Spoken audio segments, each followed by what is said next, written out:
Guys எல்லாருக்கும் வணக்கம். நம்ம சேனலை மறக்காமல் சப்ஸ்கிரைப் பண்ணிக்கோங்க. நம்ம வீட்டில் முன்னாடி சைடில் பார்த்தீங்கன்னா நிறைய செடி வந்திருக்கும். அதுக்கு க்ளீன் பண்ணுறதுக்காக எப்பயுமே ஒரு அக்கா வருவாங்க.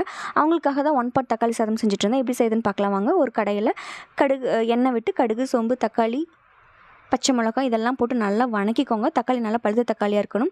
ஒரு 1/2 spoon chilli powder, turmeric powder, நம்ம சாம்பார் தூள் இதெல்லாம் போட்டு மிக்ஸ் பண்ணிவிட்டு நான் 1 டம்ளர் அரிசிக்கு 2 டம்ளர் தண்ணி விடுவேன். 2 டம்ளர் தண்ணி விடுறேன்னா அது கூட எக்ஸ்ட்ரா ஒரு 1.5 டம்ளர் தண்ணி விட்டு நல்லா கொதிக்க விடுங்க. ரைஸ் இந்த மாதிரி முக்கால் பதத்துக்கு நம்ம விடணும். தண்ணி ஊற்றுனதுமே கல்லுப்பு சேர்த்துனதும் லிட்டு போட்டு க்ளோஸ் பண்ணிடாதீங்க. அந்த தண்ணியில் நல்லா எசன்ஸ் இறங்கணும். நல்லா சிம்மில் வச்சு நல்லா கொதிக்க விடுங்க. கல்லுப்பு சேர்த்திக்கோங்க. முக்கால் பதம் ரைஸு, கொஞ்சமாக தண்ணி இருக்கும். அந்த ஸ்டேஜில் லிட்டு போட்டு க்ளோஸ் பண்ணி ஒரே சிம்மில் வச்சு ஒரே ஒரு விசில் விட்டு இறக்குங்க. சாதம் நல்லா உதிரியாக இருக்கும். இது தக்காளி சாதம் 1 பாட் ரெசிபி. நீங்கள் கோவிலில் கொடுப்பாங்களா அந்த மாதிரி இருக்கும். சாதம் போட்டு நீங்கள் பெரட்டினா எப்படி இருக்குமோ அந்த மாதிரி இருக்கும். நீங்கள் யாருக்காவது அன்னதானம் பண்ணுறீங்கன்னா இந்த மாதிரி பண்ணால் ரொம்ப ஈஸியாக இருக்கும். மறக்காமல் நம்ம சேனலை சப்ஸ்கிரைப் பண்ணிக்கோங்க. Thanks for